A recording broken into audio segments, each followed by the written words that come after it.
We live in a polarized society, highly competitive and even hierarchical. It was like that in ancient times as well, around the time that the New Testament was written and the early Christian church was forming. Back then, early Christians were known by humility. It was an identity marker. I think it needs to be recovered that way today. I look at humility as a posture of submission to God that then works itself out in our day-to-day relationships where we become instruments of peace and reconciliation. I think we miss out on what humility is because we think of it as passivity or weakness, but in actuality it takes courage and it is an empowering virtue that needs to be recovered for today.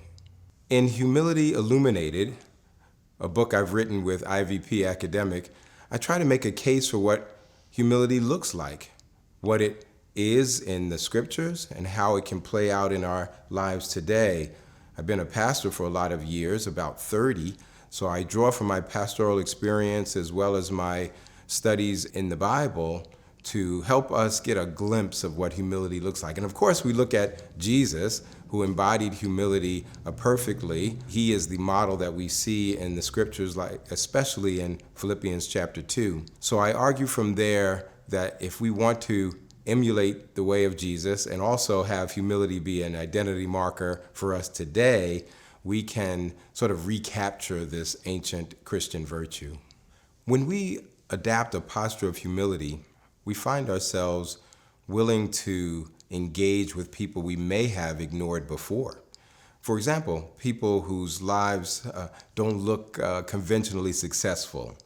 Maybe they're not wealthy or powerful or even conventionally attractive. And those folks tend to get overlooked. And if we embrace the way of humility, we will find ourselves paying attention to people that we may not have before, because the Lord often speaks to us through those who do not have clout or status in society.